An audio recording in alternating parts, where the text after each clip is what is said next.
Você está no canal Eu Estudo a Lição com o pastor Samuel Camilo. Hoje é quarta-feira, dia 1º de julho de 2022. E o tema que estudaremos na nossa lição da Escola Sabatina será Idolatria Prevalecente.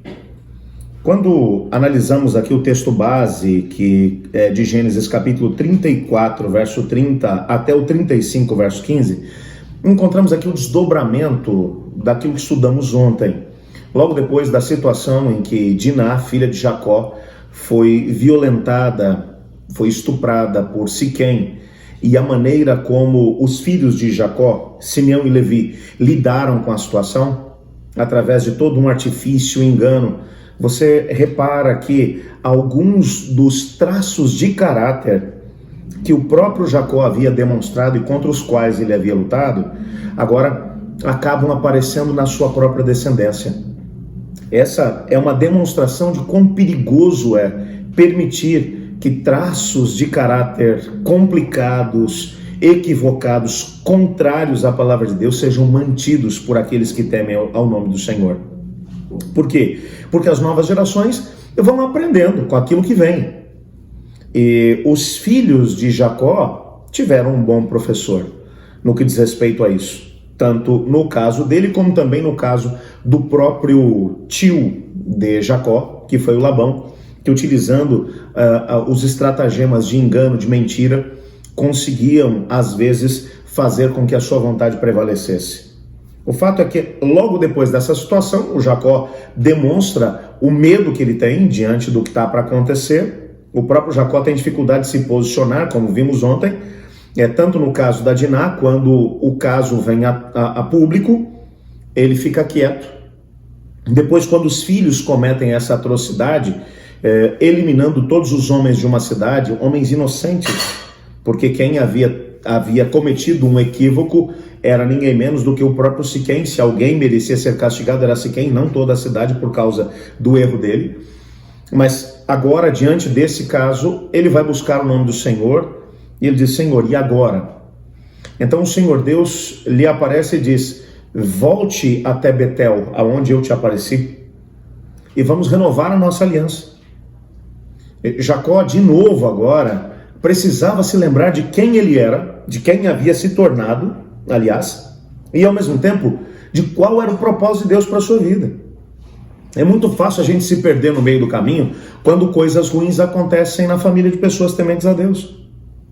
O que o texto vai deixar claro aqui para a gente é que o Jacó agora chama a sua família e diz: nós vamos comparecer diante do Senhor.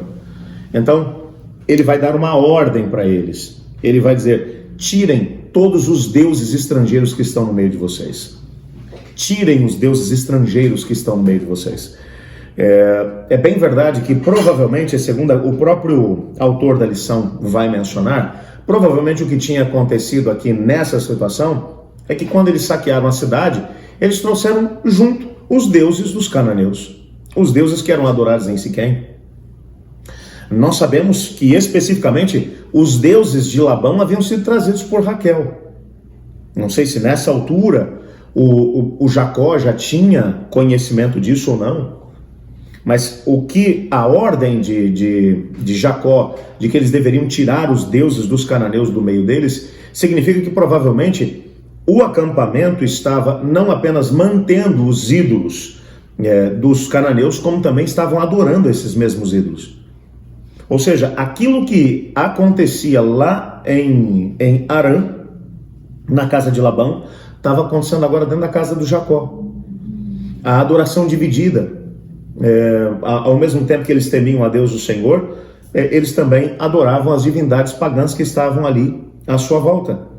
Jacó agora vai dizer: vamos terminar com isso. Então eles trazem todos os amuletos, os deuses estrangeiros. Jacó enterra aquilo tudo e agora eles seguem até Betel. O que é interessante é que o texto vai mencionar quando eles chegam a Betel. Quando eles chegam em Betel, duas coisas vão ter lugar. Primeiro, eles levantam um altar, sacrificam a Deus o Senhor, mencionando através desse gesto que eles queriam renovar a aliança com Deus, de que reconheciam que haviam cometido erros e que agora precisavam de novo dessa renovação da aliança com o Senhor. Deus vai aparecer para Jacó e vai dizer para ele: Jacó, não te esqueça de uma coisa, você não é mais Jacó, você é Israel. Não perca isso de vista. Talvez o fato de Deus ter que relembrar Jacó desse fato significa que, talvez por causa de todos os erros cometidos, por todas as situações que tinham tido lugar na sua casa ali em Siquém, talvez ele tenha se esquecido desse detalhe. Talvez ele tivesse se esquecido do chamado que Deus tinha feito para ele. Talvez ele tivesse se esquecido de que em momentos de grande tribulação, Deus havia se manifestado, ele tinha lutado com Deus, e que Deus agora tinha dito: ei, eu não sou mais só o Deus do Abraão e do Isaac, eu sou também o Deus do Jacó. Por isso, a partir de agora, o teu nome vai ser Israel. Então, a primeira coisa que Deus vai fazer é: ei, não te esqueça, teu nome é Israel.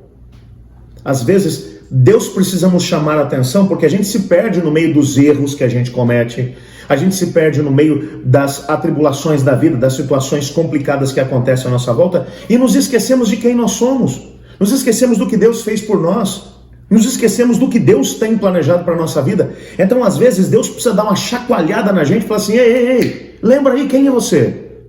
Você é o Israel, não te esqueça disso. Você, Israel, eu te chamei, eu tenho um propósito para a tua vida.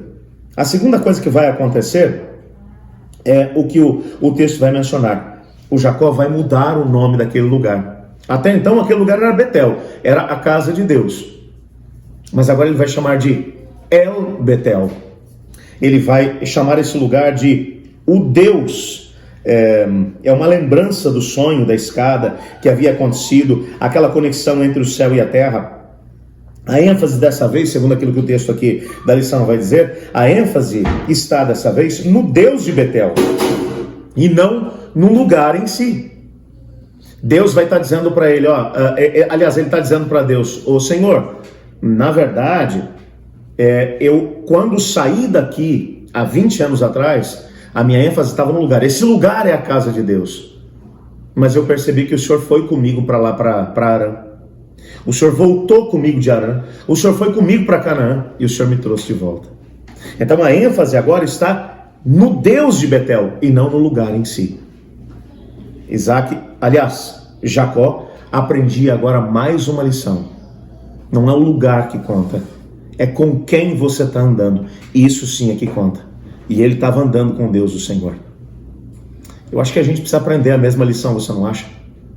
A gente precisa lembrar de quem nós somos. Fomos comprados pelo sangue de Cristo Jesus. Cristo tem um propósito para a nossa vida.